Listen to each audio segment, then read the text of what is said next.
Hello students, this probably would be the last video lecture in the PYQ series for EM3 because you have your exams tomorrow. Okay, so these are few of the doubts and I'm taking up the mixed bag now, like Fourier Laplace साथ में combine ले रहे हैं. ये आपके previous year questions paper के ही doubts questions है जो कुछ आपके ही classmates ने मुझे personally approach करके पूछे हैं. So I'm going to solve these questions for you. Okay, I've taken up 5 questions, which are the doubts there, and hope these questions help you. Fine.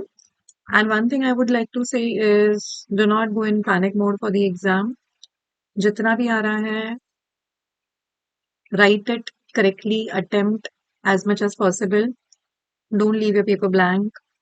Write down the formulae and try to solve as much as you can. Even if half the sum, full sum, जितना आ रहा है उतना करने की कोशिश करो. You should be able to get good scores there. Okay. चलिए यहाँ पे क्वेश्चन पे ध्यान देंगे और इसकी टेक्निक समझेंगे इस क्वेश्चन की. So let's look at this particular question में Laplace of sine root T हमारे पास गिवन है. आपको पूछा है Laplace of cos root T by root T.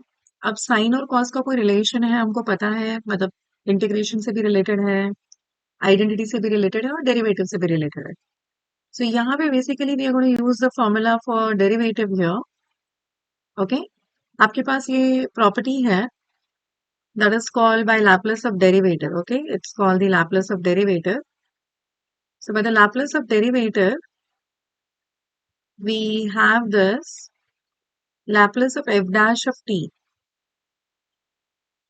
is equal to s times Laplace of f of t minus f of 0. So we're going to use this property. I'll leave this as equation number 1 and इसको use कैसे करना है वो देखेंगे. So सबसे पहले start करेंगे f of t define करके. f of t I will define sin root t. जो क्वेश्चन में गिवन वैल्यू है उसको f of t ले लिया है. इक्वेशन 1 में मुझे एफ ऑफ 0 की वैल्यू चाहिए, तो एफ ऑफ 0 टी की जगह 0 डालोगे तो साइन 0 हो जाएगा 0. सो एफ ऑफ 0 मिल चुका है. s times Laplace of this you require which you already have. अब एफ डैश कैलकुलेट करते हैं, मतलब डेरिवेटिव निकालेंगे. साइन का डेरिवेटिव कॉस होता है, बट देन रूट टी की जगह पे एक्स होता तो ठीक है, चेन रूल लगाना पड़ेगा, तो रूट टी का डेरिवेटिव इज 1/2 रूट टी. सो आपका जो एफ डैश ऑफ टी हो गया है वो हो गया है cos root T upon 2 root T. अब ये सारे वैल्यूज अगर इक्वेशन 1 में डाल दिए, मतलब मैंने इसको इक्वेशन 2 दे दिया, इसको इक्वेशन 3 दे दिया, and Laplace of F of T जो मेरे पास क्वेश्चन में गिवन है, Laplace of sine root T given है ना, so that is root pi 2s raise to 3/2 e raise to -1/4s. ये गिवन है मेरे पास, इसको इक्वेशन 4 ले लिया. So let's combine all the 4 equations. So from equation number 1, 2, 3 and 4. ये चारों इक्वेशन को जब कंबाइन करोगे तो लेफ्ट हैंड साइड पे लैप्लेस ऑफ एफ डैश है. एफ डैश मतलब Laplace of cos root T divide by 2 root T है. इक्वल टू के बाद राइट हैंड साइड पे एस है, Laplace of F of T मतलब root pi 2s raise to 3/2 e raise to -1/4s and F of 0 मतलब 0 है, तो वो नहीं लिखोगे तो भी चलेगा. ओके, क्वेश्चन में जो पूछा है वो Laplace of cos root T divide by root T है, 2 टाइम्स नहीं है. सो इसको आगे कैसे सॉल्व करेंगे, आई कंटिन्यू हियर. लीनियरिटी से 1/2 बाहर आ जाएगा, Laplace of cos root T upon root T बचेगा.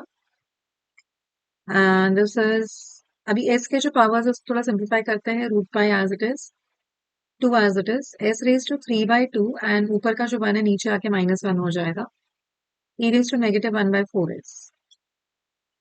This becomes root pi and let's observe left hand side right hand side दोनों में 2 है, डिनोमिनेटर में वो 2 दोनों कैंसिल हो जाएंगे.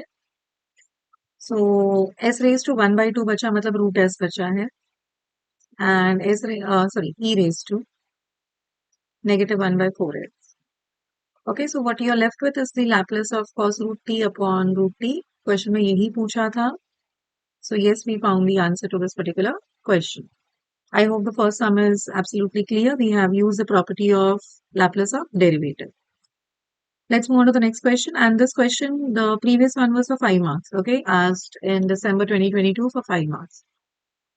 Moving to the next question, find the half-range series. So let's see how do we find the half-range series. Half-range series के लिए formula half-range sine series बोला है. So, okay, I'll just remove these lines. I think they're causing some hindrance. Okay. So, half-range sine series के लिए आपका formula है summation bn sin m pi x by l. यहाँ पे bn का आपका जो फॉर्मूला है वो है इंटीग्रल 0 से लेकर l तक, ओके 2 by l 0 से लेकर l तक f of x sin n pi x by l again dx. Okay, so these are the formulas which we are going to use, and ये formulas use करने के लिए let's observe the question again. Question को observe करोगे तो 0 to l की जगह 0 to 1 दिया है, मतलब l की वैल्यू 1 हो गई. Okay, so since x is between 0 to 1, this implies l is equal to 1. Okay, fx हमारे पास दिया है x minus x square. Let's start with the formula for bn. So I'll start with the formula for bn, which is 2 by l. Always write the formula in the exam, okay? Always. So sin n pi x by l dx. अब यहाँ पे value substitute करना start करेंगे. 2 by 1 नहीं लिखा तो चलेगा, 0 to 1 हो जाएगा ये. fx की जगह पे x minus x square sin n pi x by 1 नहीं लिखा again, तो it's okay, dx. Now we have to apply UV rule of integration, generalized UV rule. I'll just quickly recap your generalized UV rule for you. Okay, your generalized, okay, let me use a different color. Okay, just let's see if this is visible. So आपका जो generalized UV rule है integral का, that's u as it is, integral of v minus first derivative of u, second integral, double derivative of u, triple integral, and so on. Alternate plus minus sign. Okay, so positive, negative ऐसे चलते रहे. Okay, so let's use it. This is u, this is v, Eilert rule, right? So algebraic, yeah, is u and trigonometric is v. Okay, so u as it is, पहले तो 2 constant है उसको ऐसे ही रहने देते हैं. u as it is मतलब x minus x square as it is. Sin का integral is negative cos. Okay, and x के साथ जो टर्म है उसे डिवाइड करोगे तो n पाई से डिवाइड हो जाएगा. Minus x minus X square का डेरिवेटिव, x का डेरिवेटिव 1, x स्क्वायर का डेरिवेटिव 2x. नेगेटिव कॉस का इंटीग्रल हो जाएगा नेगेटिव साइन इटसेल्फ, मतलब negative sine as it is, and cos का इंटीग्रल साइन. n पाई वापस आएगा तो n स्क्वायर पाई स्क्वायर हो जाएगा ये, प्लस साइन. अब 1 माइनस 2x का डेरिवेटिव लेना है, 1 का डेरिवेटिव 0 होगा, माइनस 2x का माइनस 2. नेगेटिव साइन का डेरिवेटिव पॉजिटिव कॉस हो जाएगा, एंड नीचे आ जाएगा n cube pi cube. Limits है हमारे इंटीग्रल के 0 से लेकर 1 तक, 0 से लेकर 1 तक. Now let's understand what will happen when I put 1 and what will happen when I put 0. So पहले अपर लिमिट डालेंगे. So when I put upper limit 1 डालेंगे. So let's observe when I put 1, this bracket will become 0, 1 minus 1 square. तो ये जो first term है पूरा 0 हो जाएगा. Also when I put 1 here, ये n पाई हो जाएगा. साइन n पाई मतलब sine 1 pi, 2 pi, 3 pi and so on, ये सारे के सारे 0 रहने वाले हैं. Okay, sine n pi is 0. So ये भी 0 हो गया, मतलब first term 0, second term 0. Okay, I write it here. Upper limit डाल रहे हैं, so first term 0, second term is also 0, minus sine था, प्लस डालो कोई फर्क नहीं पड़ेगा, 0 है. थर्ड टर्म की वैल्यू कैलकुलेट करेंगे. It's a negative 2 times cos n पाई बचेगा, x की वैल्यू 1 है, denominator n cube pi. Okay. Now this was the upper limit part. Minus sign when you put the lower limit. When I put lower limit, that is when I put 0, again the first term will become 0 because 0 minus 0 का square हो जाएगा. So 0 minus 0 का square is 0. So the first term is 0. तो पूरा product 0, तो first term 0. Second term में वापस sign वाला पार्ट 0 हो जाएगा क्योंकि साइन 0 0 होता है. थर्ड टर्म पे काम करेंगे. -2 cos 0 होता है 1 divided by n cube pi cube. हमने लोअर लिमिट अपर लिमिट डाल दिया है. Let's simplify the question now. So to simplify the question, I have 2 times -2. Okay, cos n pi, you'll have to remember this, is -1 raised to n. Okay? So कभी positive होता है, कभी negative होता है. -1 raised to n. n cube pi cube as it is. यहाँ पे अगर देखोगे तो जीरोस को हटा दो, माइनस माइनस प्लस हो जाएगा. 2 by n cube pi cube. I can take 2 common. I'll have a 4 because of 2 being already out. And n cube pi cube again common denominator. Second term आगे लिखते हैं because वो positive है and first term पीछे लिखेंगे -1. Okay. So this is your bn. This is your bn. Once you found your bn, always highlight your values which you have found. आपको question में half range sine series ढूंढनी है. Half range sine series की अगर बात करेंगे तो we have written the formula already here. fx is summation bn times sin n pi x upon l. So let's substitute. And obviously we'll write the formula in the answer. So the half range sine series is given by fx is summation bn sin n pi x by l. Let's substitute the values. Summation, okay, summation के बाहर 4 को constant है, बाहर ले सकते हैं. पाई cube constant है. Summation जो है आपका n के साथ है तो n के टर्म्स को आप बाहर नहीं ले सकते. बाकी टर्म्स जो मल्टीप्लाइड है और कांस्टेंट है वो बाहर ले सकते हैं. ओके. सो अंदर बचेगा मेरा 1 minus -1 raise to n and n cube sine n pi x as it is and divide by 1 की जगह l की जगह 1 आएगा. So that's okay if I don't write. So this is my required half range series. This is my required half range sine series. Okay. अब question में पूछा है कुछ और प्रूव करने के लिए. हाफ रेंज साइन सीरीज का एक पार्ट हो गया, फर्स्ट हाफ. हेंस डिड्यूस पूछा है. हेंस डिड्यूस मतलब जो आपको रिजल्ट आया उसको यूज करके आपको ये बनाना है, ये आंसर ढूंढना है. ठीक है. तो ये आंसर ढूंढने के लिए ideally actually trial and error का मेथड होता है. But of course I have calculated and check it out. X की वैल्यू अगर हाफ डाल देंगे तो हमारा आंसर आ जाता है. आपको ट्रायल एंड एरर करना पड़ेगा, मतलब एक्स की थोड़े अलग अलग वैल्यूज डाल के देखने पड़ेंगे. Okay. And you will get the answer. End of course x की जो वैल्यू डालोगे वो 0 से 1 के बीच में ही डालोगे बिकॉज आपका जो फंक्शन है वो 0 से 1 में डिफाइंड है. सो ये जो सीरीज है ये मेरा left hand side x minus X square है. Okay. I would put, so again when I get a answer which is asked, I'll highlight it. So this is the answer which was asked, I will highlight it. Okay. And I put x is equal to half here. When I put x is equal to half, my left hand side becomes 1 by 2 minus 1 by 4. Half ka square 1 by 4. Right hand side 4 pi cube summation 1 minus -1 raised to n cube. Sin n pi by 2 हो जाएगा ये because x की जगह आपने half डाला है.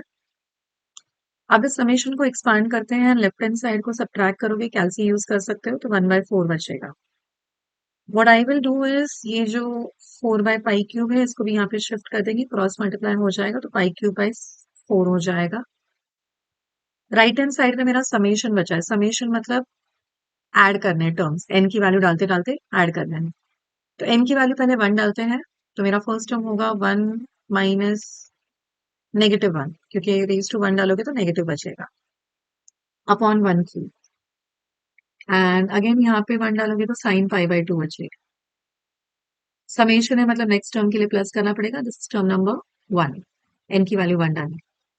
Term number 2, 1 minus minus 1 का square मतलब +1 divide by 2 cube sign 2 pi by 2, तो ये साइन पाई हो जाएगा।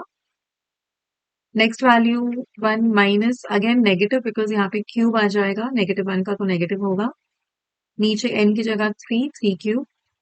अब यहाँ पे साइन 3 पाई बाय 2 आएगा, n की जगह भी रिप्लेस है।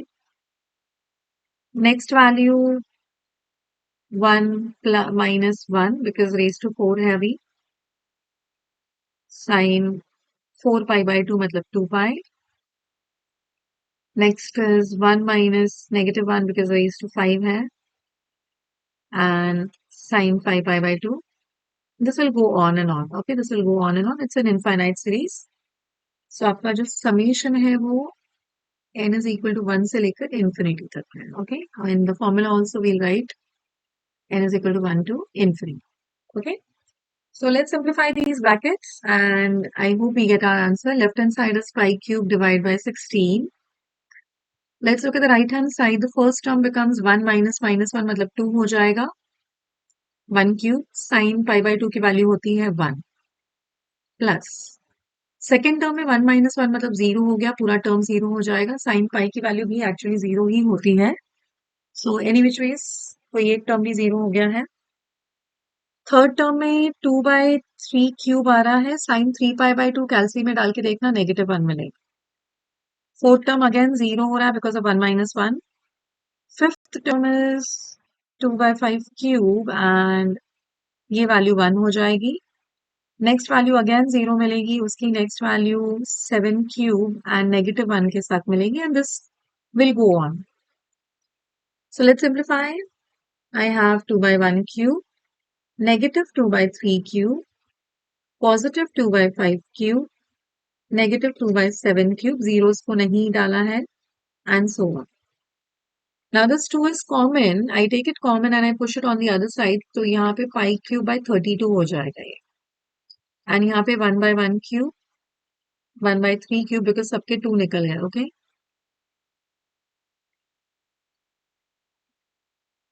And let's observe क्वेश्चन में क्या पूछा था. क्वेश्चन में पूछा है पाई cube by 32 is this. Have we got this? So this is your required answer. So hence proof. Hence proof. So this was again a question from December 2022. If I'm not wrong, this was a 8 marks. Not 8, I think 6 or 8 marks. Okay, I'm confused.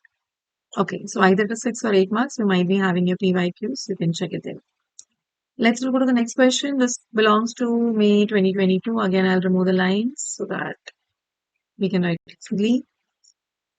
The question belongs to the topic of statistics, lines of regression actually.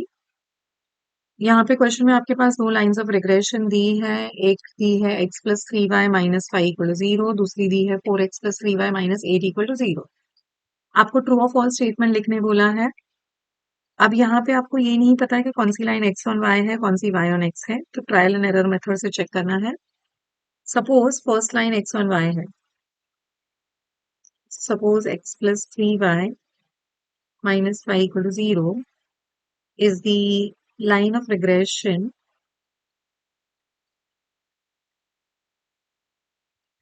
for x on y. If this is x on y, so आप इसको लिखोगे x is equal to -3y plus 5 and यहाँ से आपको मिलेगा bxy is -3. ये जो coefficient होता है ना y के साथ, ये आपका bxy बन जाएगा. Okay, because x is equal to b. X is equal to some term of y, तो bxy. Our now understand, if this line which we have, like first one अगर x on y बन गई तो second वाली y on x हो जाएगी automatically. Okay, so therefore the second line, this is 4x plus 3y minus 8 will be the line of regression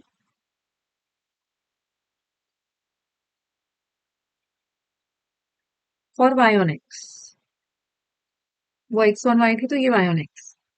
इसका मतलब यहाँ पे आपको y को अकेला करना है, तो आपको लिखना है 3y is equal to 8 minus 4x and y is equal to 8/3 minus 4/3x।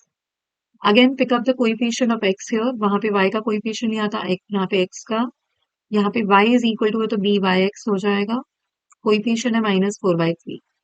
Okay, अब ये जो कोएफिशिएंट्स मिले हैं इससे आपको पता चलेगा कि आपने lines of regression correctly है या रॉन्ग ली है। As I said it's trial and error method, मतलब आपका जो ट्रायल है वो फर्स्ट टाइम में करेक्ट हो सकता है या फिर रॉन्ग भी हो सकता है।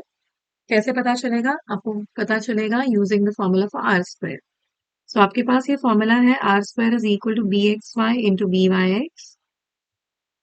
Let's substitute the values of R square here. B Y X is -3 into -4/3। 3 gets cancelled, आपका आर स्क्वायर 4 हो गया। अब आर स्क्वायर 4 हो गया मतलब आर आपका या तो +2 है या फिर -2 है। Now this is a contradiction, this is a contradiction. What is it a contradiction to? It is a contradiction to r being between +1 and -1. आपकी जो r की वैल्यू हमेशा +1 एंड -1 के बीच में आएगी। अगर यहाँ पे कॉन्ट्रडिक्शन मिला है मतलब our assumption is wrong.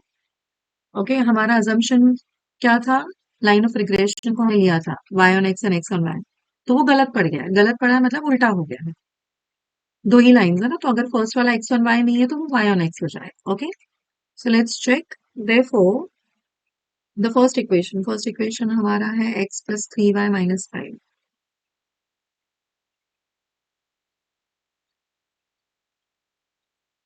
will be the line of regression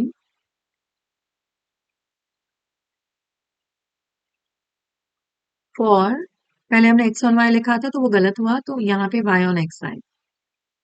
again इसको चेक करना जरूरी है। Okay, so 3y is 5 minus x, y will be 5/3 minus x/3। यहाँ से again you will gate b y x is -1/3, x का जो coefficient है। Okay, similarly you will have second line हमारी थी 4x plus 3y minus 8. Okay. Also, 4x plus 3y minus 8 equal to 0 will be the line of regression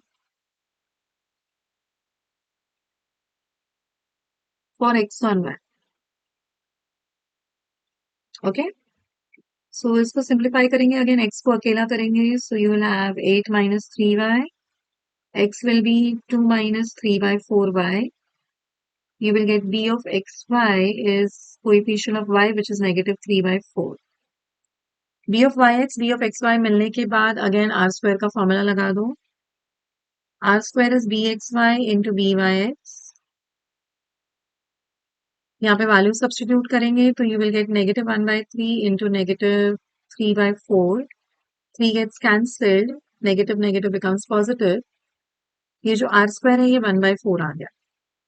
अब यहाँ से बहुत tempting है कि गिवन क्वेश्चन को आप ट्रू लिख दो, but let's understand. R square अगर 1/4 है तो आर जो है वो +-1/2 आए। अब इसका एक्चुअल आंसर क्या होगा? For that you need to remember this rule. You need to remember that all three are bxy and byx have the same sign. इसका मतलब ये हुआ कि अगर पॉजिटिव है तो तीनों पॉजिटिव है, नेगेटिव है तो तीनों नेगेटिव। अब b x y and b Y x की साइन देख लो, आपके पास है नेगेटिव है। Since b x y and b Y x are negative, इसका मतलब ये हुआ कि आर भी आपका नेगेटिव होगा, पॉजिटिव नहीं होगा। अब क्वेश्चन में देखो वैल्यू 0.5 दी है बट प्लस दी है। ओके, सो इसका मतलब हुआ कि statement is false. This implies the given statement is false.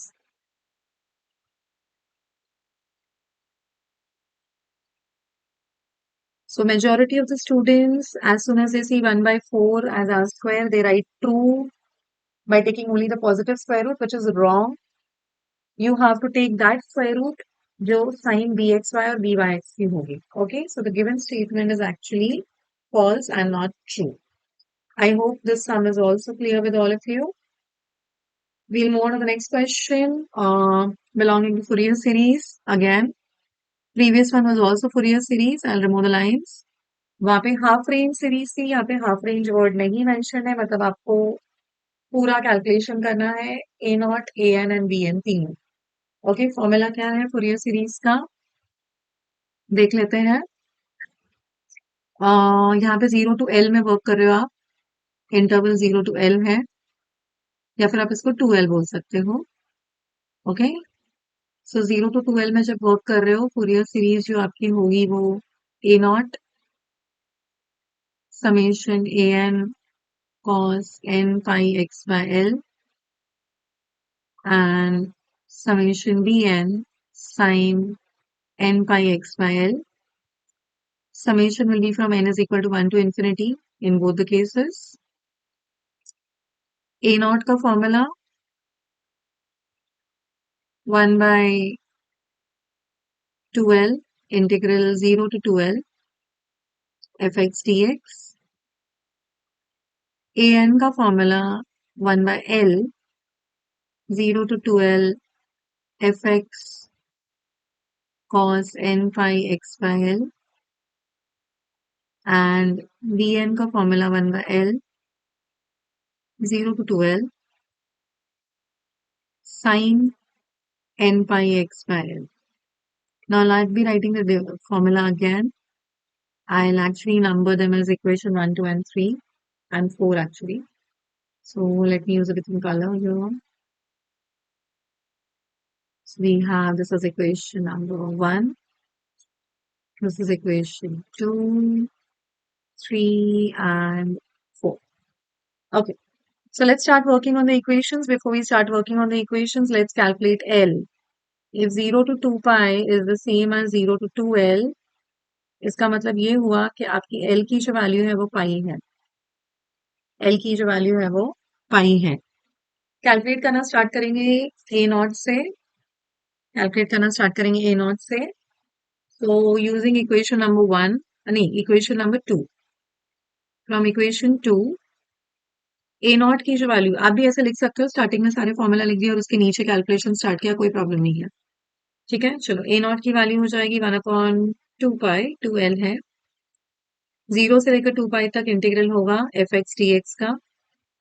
अब आपका जो फंक्शन है वो दो पार्ट्स में डिवाइडेड है. 0 to पाई अलग डिफाइंड है और पाई टू 2 पाई, तो 1/2 पाई 0 to पाई का पार्ट होगा x, क्योंकि फंक्शन वहां पे x डिफाइंड है. एंड ये 1 पाई दोनों के लिए है. एंड यहाँ पे पाई से 2 pi minus x. Okay, let's start with the integral part. 1/2 pi integral of x is x square by 2, 0 to पाई के बीच में. 2 पाई कांस्टेंट है, उसके साथ एक x आ जाएगा पाई से लेकर 2 पाई. एंड x का इंटीग्रल होगा again x square by 2, but integral limits are pi to 2 pi. 1/2 pi again is common. Let's put the upper and lower limit. Upper limit डालेंगे तो pi square by 2 बचेगा. Lower limit डालोगे तो यहाँ पे 2 pi common. Upper limit डालोगे तो 2 pi, lower limit डालोगे तो pi. यहाँ पे upper limit डालोगे तो 4 pi square हो जाएगा, because 2 pi का square है, full square. Okay, का square होगा. And lower limit डालोगे तो pi square upon 2 as it is. इसको और थोड़ा सिंप्लीफाई करेंगे. 1/2 pi pi square by 2, 2 pi होगा ये, बिकॉज 2 pi माइनस पाई है. यहाँ पे 3 pi square by 2 हो जाए. सो 1/2 pi square by 2, 2 pi square negative 3 pi square by 2. You can use a calculator to take the coefficients actually. So यहाँ पे pi square बाहर अंदर बचेगा 1/2, 2 and negative 3/2. This you can use the calculator to calculate. I'll continue the calculation here. So this becomes pi square. Okay, pi square gets cancelled with the denominator pi, तो pi/2 बचेगा. Bracket का calculation, if I'm not wrong, it's going to give me 1. You can check with the calculator. It's going to give me 1. So a naught की value मेरी pi/2 आ गई. A naught की value मेरी pi/2. Then we are expected to calculate an and bn again. So let's move on to calculation of an. For calculation of an, I'll use equation number 3. So from 3,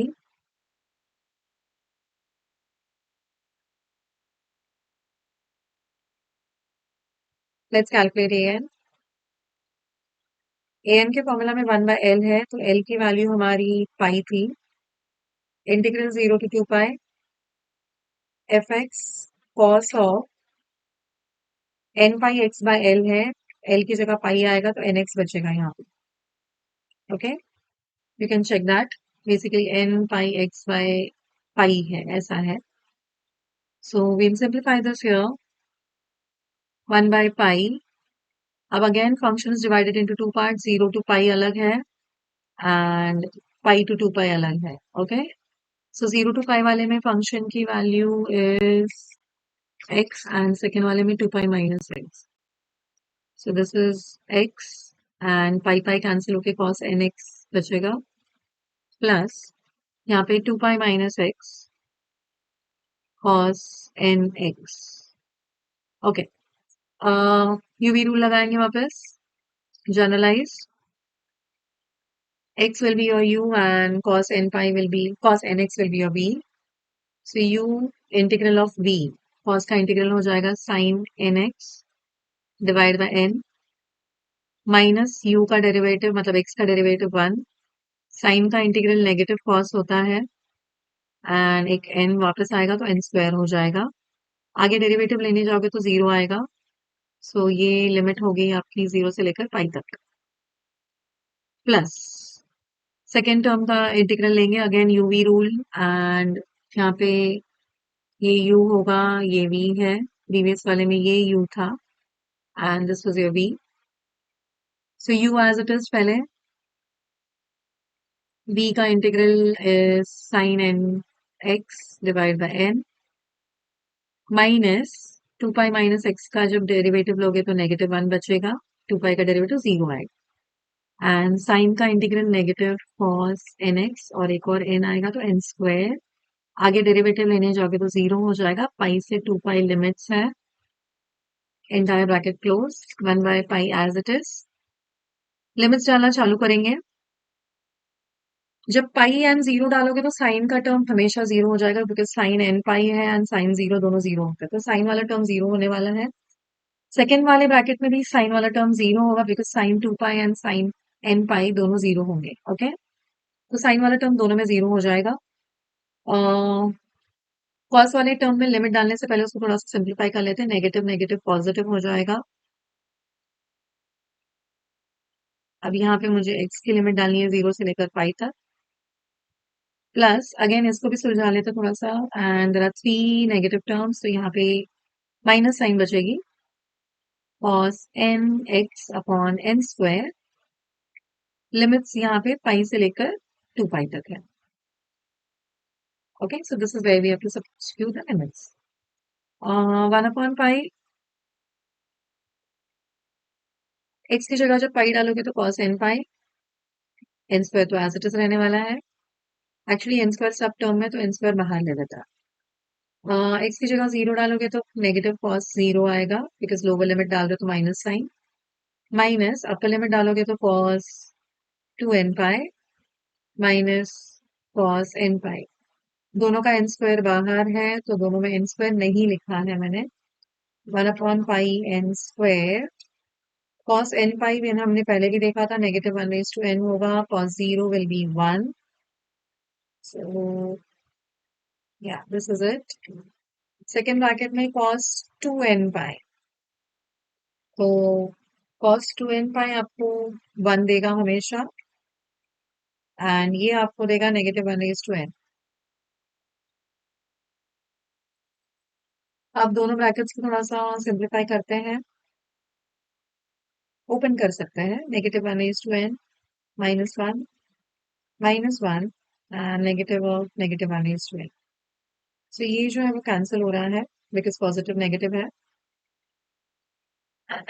I think ये plus आ रहा है, I am sorry, this is plus because is minus outside, so यहाँ पे plus हो जाएगा। Okay, so it's not getting cancelled, rather I'm getting it 2 times, so 2 बाहर ले लेंगे, so I'll have -1 minus 1, which is 2 times, दोनों 2 times है, okay? So this is your an, this is your an.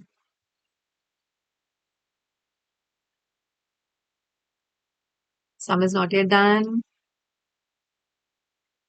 bn बाकी है, let's calculate bn calculate करने के लिए we will use formula number 4, okay? So let's use formula number 4, bn की value ले लेते हैं,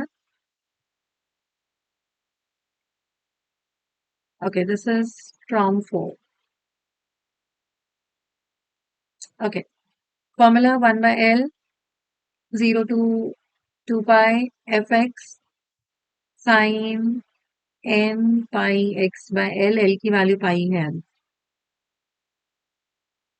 let's substitute the values, L की जगह 1 by पाई, इंटीग्रेशन 2 पार्ट्स में डिवाइड होगा, 0 to pi and pi to 2 pi. F x की जगह पे यहाँ पे x था, यहाँ पे 2 पाई माइनस x था, आप बाद में देख सकते हो ऊपर जाके, पाई पाई कैंसिल हो जाएगा यहाँ पे and you will get sine n x d x plus यहाँ पे sine n x d x, bracket close, 1 over pi. Let's integrate again u v rule like we did in the previous question. ये u, ये v, again यहाँ पे u, ये यहाँ पे v. So u as it is, integral of sine is negative cos and x का derivative 1 and negative cos का integral हो जाएगा नेगेटिव साइन, मतलब साइन मतलब पॉजिटिव होता है but then already minus sign है, और एक और n आ जाएगा तो n स्क्वायर। ये आपका फर्स्ट टर्म हुआ और इसकी लिमिट्स होगी 0 से पाई तक, ये लिमिट आपको x की जगह डालनी। सेकेंड टर्म पे जाएंगे, u as it is, sine का integral again negative cos divide by n हो जाएगा, माइनस डेरिवेटिव लोगे 2 पाई माइनस x का तो -1 एंड यहाँ पे नेगेटिव साइन इंटीग्रल होगा ये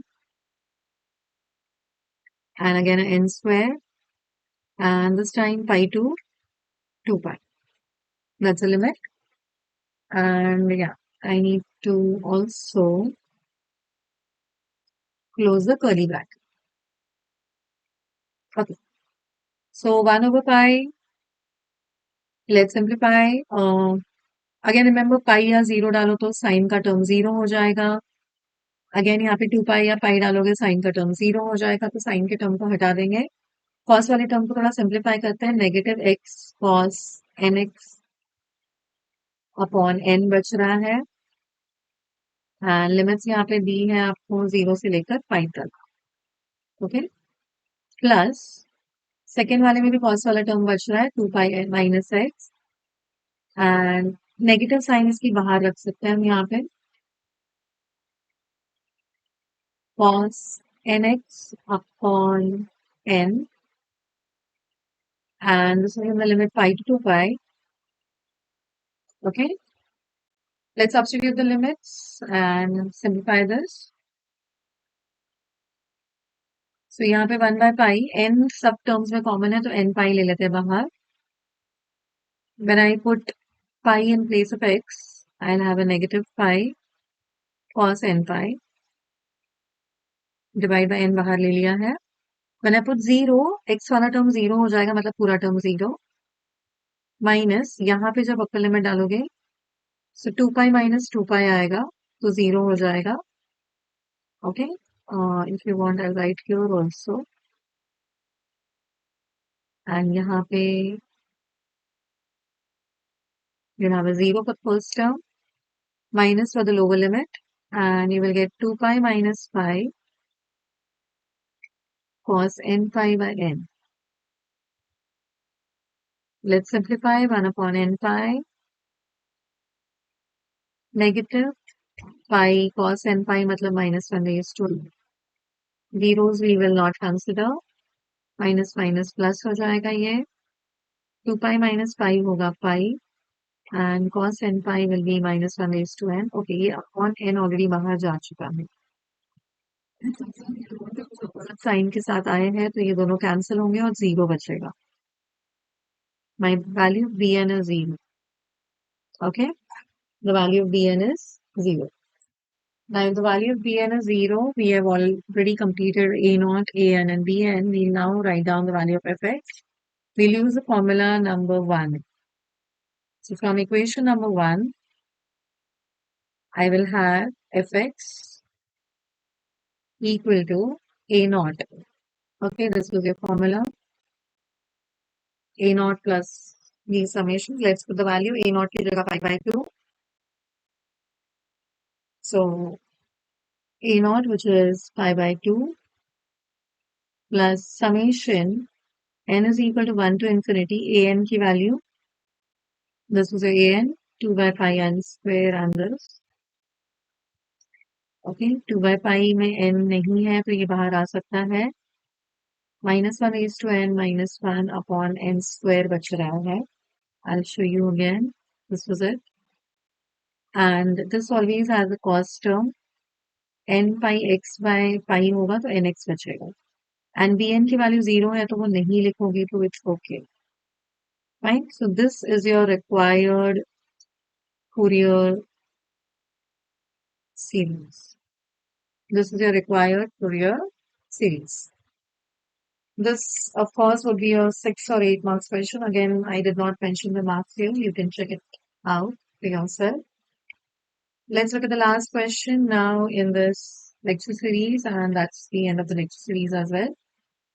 Okay. A very easy, very simple question. This was a question which was asked in that MCQ papers. The MCQ paper came into picture during the COVID time period. So yes, this was one of the questions there. The question has given you Laplace of sine root t and they're asking you to find the Laplace of sine 2 root t. There's a small trick here. We're going to use the change of scale property. तो पहले तो question को थोड़ा सा simplify करेंगे. Sign 2 root T जो है इसको आप ऐसे लिखोगे Laplace of sine root 4t. Okay, and अब आप चेंज ऑफ स्केल यूज करोगे. चेंज ऑफ स्केल क्या बोलता है, ये जो आपके पास okay, I first write the property here. By change of scale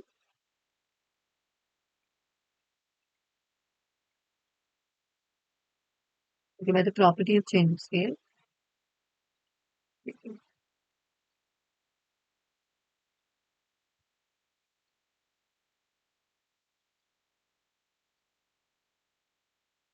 now let's see by the property of change of scale क्या करेगा, आपको अलाउ करेगा. आपके पास जो नोन वैल्यू है, नोन वैल्यू में 4 मिसिंग है, मतलब आपके पास Laplace of sine root T है, 4t नहीं, मतलब 4 टाइम्स नहीं है वो. तो ये जो 4 है ना आपका a है, तो आपको 1 बाय a करना है, मतलब 1 बाय 4 करना है. और जो नोन लैप्लेस है ना, मतलब ये रूट पाई अपॉन 2 जितने s है ना अभी यहाँ पे, उसको सबको s बाय 4 लिखना है, s बाय a मतलब. Okay, so that is the only thing which you are suppose to do. जितने s थे उनको s बाय 4 लिख दिया. थोड़ा सा इसको सिंप्लीफाई करेंगे. सो ये upon 4 cancel. root pi and again this upon 4 cancel upon 2s root s upon 2 हो जाएगा ये रूट, तो ये भी cancel and negative 1 by s बच रहा है.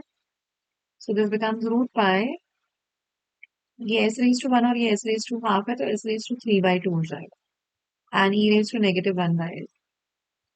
Okay, this is your final answer. This is change of scale. Change of scale में क्या करते हो आप, I'll tell you the rule, a little difficult one, like actually to understand. So Laplace of f of t अगर आपको पता है is some phi of s. So when you calculate Laplace of f of at, then is 1 by a times phi of s by a. इसका मतलब है पहले 1 by a से multiply करो और जितने s है उसको s by a से रिप्लेस करो. That's what we did here.